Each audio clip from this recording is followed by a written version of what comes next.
The place card read Table 14 in elegant calligraphy. I picked it up from the welcome table already knowing what I'd find. My sister Vanessa's wedding reception had 12 tables for guests. Table 1 through 6 were family and VIP guests. Tables 7 through 12 were friends, colleagues and college connections. Tables 13 and 14 were vendor overflow and venue staff taking breaks. Oh, Sophie.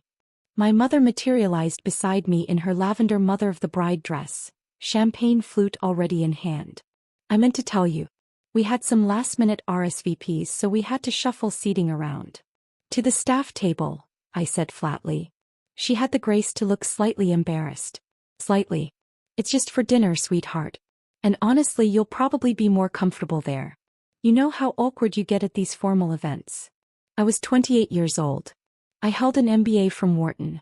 For the past 3 years, I'd been the managing partner of a venture capital firm that had backed 17 successful startups. My personal investment portfolio was worth $340 million. I wore a simple navy dress from Nordstrom that I'd owned for 2 years. I drove a 5-year-old Honda Civic. I lived in a modest 2-bedroom apartment in a mid-tier neighborhood. My family thought I was a low-level analyst at some unnamed investment company, barely scraping by. Where's Vanessa seated? I asked, though I already knew. Table 1, of course. With Marcus and his family. The Thorntons insisted. They're paying for half the wedding after all. Marcus Thornton came from old money. His family owned a regional banking chain and several commercial properties. He was a vice president at his father's bank, a position that had been waiting for him since birth. Nice guy. Completely unremarkable career that he treated like he'd conquered Everest. My family worshipped him.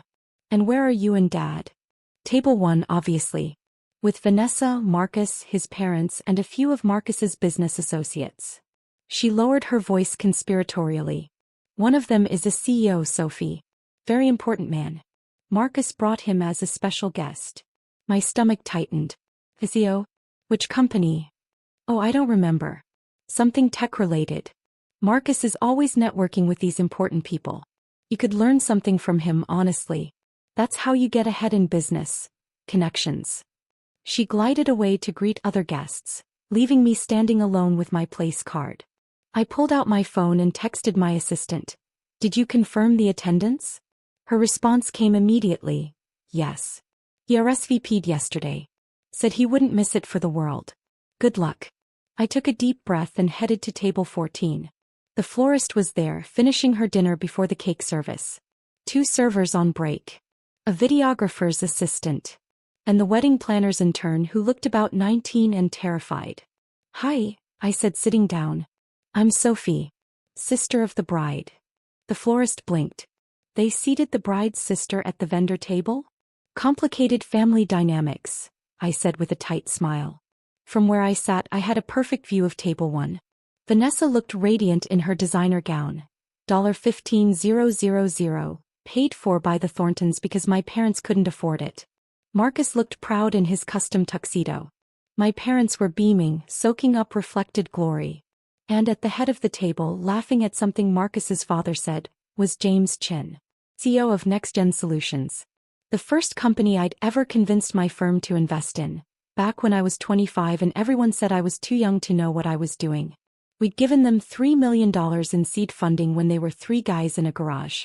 Last year, NextGen went public at a $4.2 billion valuation. My firm's stake was now worth $847 million. My personal commission and carry interest from that deal alone was $63 million. James and I spoke every few months. He'd invited me to his daughter's graduation. I'd introduced him to his now wife at an industry conference. He had no idea he was at my sister's wedding. I'd kept my family and professional lives completely separate for years. Until Vanessa mentioned she was marrying someone in banking, and then sent me an invitation addressed to Sophie Martinez and guest, without even asking if I was seeing anyone or what I did for work. Until my mother called to ask if I could chip in a little for the wedding since, we know you're struggling on your analyst salary. I'd written them a check for $5,000, an amount they'd accepted with pitying gratitude, like I'd donated my last dollar. The real cost of this wedding was $180,000. The Thorntons paid $90,000. My parents scraped together $85,000, mortgaging their house to do it. I could have written a check for the full amount and not noticed the money missing. "Excuse me," a server said, placing a plate in front of me. "Chicken or fish?" "Chicken, please." At table 1 they were getting filet mignon. My father caught my eye across the room. He didn't wave. Just gave me a look that said behave and don't embarrass us. I smiled and turned my attention to my chicken. The florist leaned over. "Your family seems intense." "You have no idea," I murmured. "Build up, 600 to 800 words." Dinner conversation at table 14 was actually pleasant. The florist, Maria, had hilarious stories about bridezilla disasters. The videographer's assistant was in film school and passionate about documentary work. Even the terrified intern relaxed after her second glass of wine. Meanwhile, table 1 was getting louder. I could hear Marcus holding court, his voice carrying across the reception hall. "The key to successful banking is relationships," he was saying. "My father always taught me that.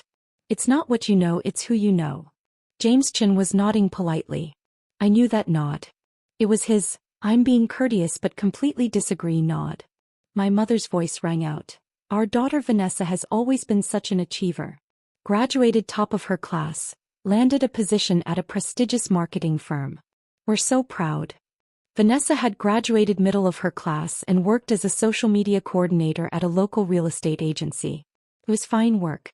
Respectable. But my mother had a gift for inflation. "And your other daughter?" I heard James ask. A brief pause. "Oh, Sophie's. She works in finance. An analyst position. Sweet girl, just hasn't quite found her footing yet." I felt Maria glance at me sympathetically. "She's 28 and still single," my father added. "We worry about her. Not like Vanessa, who's always been the driven one." The intern winced on my behalf. I took a long sip of wine and said nothing. Marcus jumped back in. "James, I have to say, having you here is an honor. When my father mentioned you might be in town, I insisted you join us. Your company's success story is incredible." "Thank you," James said. "Though I can't take all the credit. None of it would have happened without our early investors. Particularly one person who believed in us when we were nobody." My heart rate picked up. "Smart investor," Marcus said. "Probably made a fortune off you."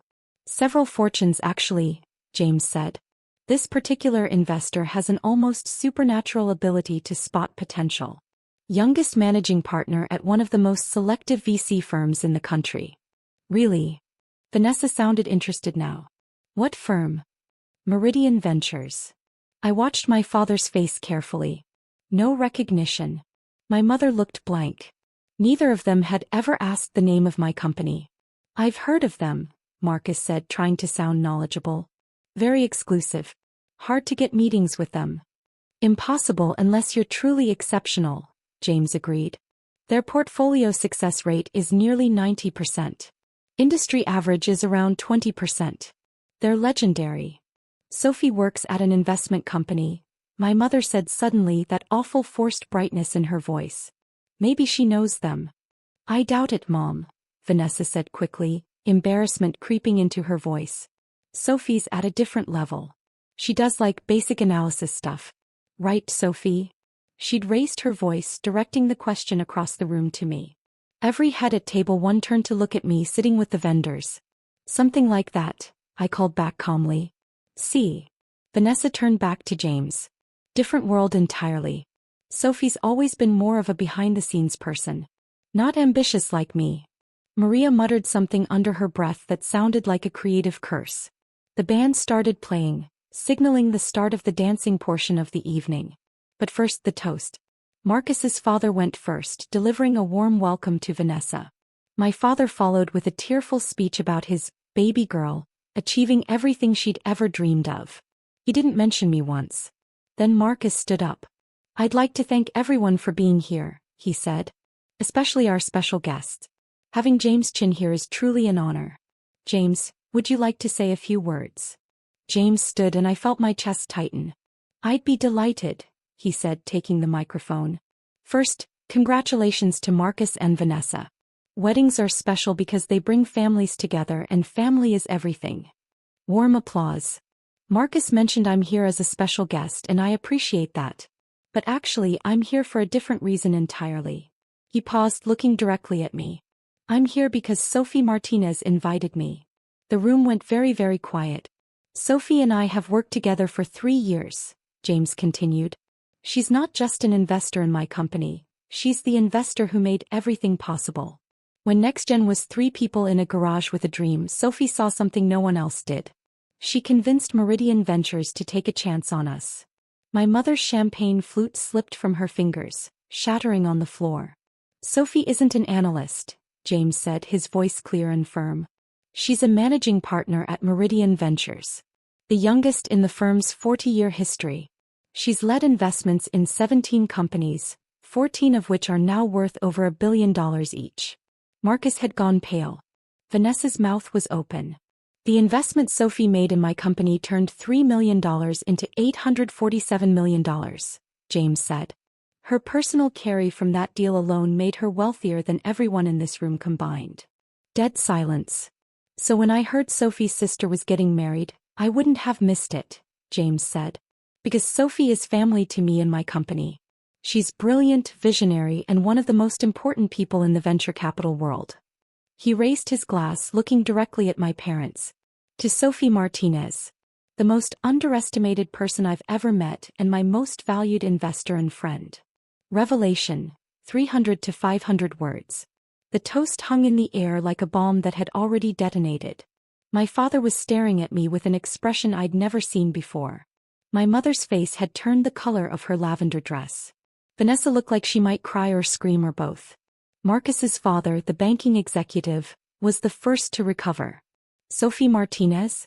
The Sophie Martinez? I read about you in the Financial Times last month. The profile on emerging VC titans under 30. That would be me, I said quietly.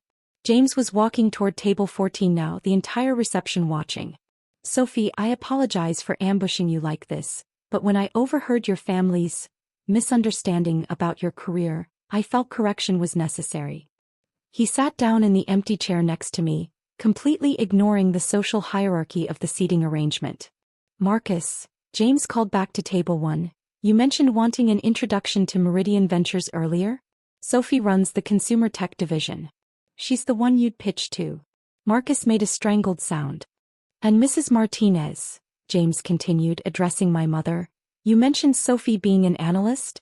She manages a $2.4 billion fund. Her last deal was profiled in Forbes. They called her the Oracle of Silicon Valley. $2.4 billion, my father whispered. Her personal compensation last year was around $45 million, James said matter-of-factly. Though Sophie lives modestly. She prefers to invest most of it back into new ventures. That's the mark of a true visionary, someone who cares more about impact than appearance. He looked pointedly at the lavish wedding decorations, the ice sculpture, the designer, everything that my parents had mortgaged their house for. I don't understand, Vanessa said, her voice small. You drive a Honda. You live in that tiny apartment. I like my Honda, I said. And my apartment is comfortable. I don't need to prove anything to anyone. But you let us think. Mom trailed off. I let you think what you wanted to think, I corrected. Every time I tried to talk about work, you changed the subject or made jokes. You never asked what I did, where I worked, or what my title was. You just decided I was unsuccessful and treated me accordingly. The staff table, James said, looking at my place card. You seated one of the most powerful investors in the country at the staff table. Marcus's mother had her hand over her mouth, clearly mortified. Resolution, 300 to 500 words. The rest of the reception was chaos. Suddenly, everyone wanted to talk to me. Marcus's father cornered me to discuss a revolutionary banking app his team was developing. 3 of Marcus's groomsmen wanted investment advice. Even the wedding planner asked if I was hiring. My parents stood frozen at table 1, watching their carefully constructed social hierarchy collapse. Vanessa appeared at my elbow, mascara smudged. Sophie, I didn't know. You didn't ask, I said simply. But you could have told me. For my wedding, you could have at least. Told you what, Vanessa? That I could have paid for this entire wedding with the change in my couch cushions? That while you were asking me to chip in with pity in your voice, I was closing a deal worth 9 figures. She flinched. You seated me with the vendors, I continued quietly. At your wedding. Your sister. Because you were embarrassed by what you assumed I was. I'm sorry, she whispered. I'm sure you are. Now. My mother approached, Dad trailing behind her. Sophie, sweetheart, this is all just a misunderstanding. No, Mom. It's not. I stood up, gathering my small clutch purse. This is years of you deciding who I was without ever asking. Years of comparing me to Vanessa and finding me lacking. Years of treating my career like a joke because it didn't look like what you thought success should look like. We didn't know, Dad said weakly. You didn't want to know, I corrected. There's a difference. James appeared beside me. Sophie, my car's outside whenever you're ready. I looked at my family one last time. Vanessa in her expensive gown. My parents in their formal wear, standing in the reception they'd mortgaged their house for. All of it designed to impress people with appearances. I hope you enjoyed your wedding, Vanessa, I said. It was beautiful.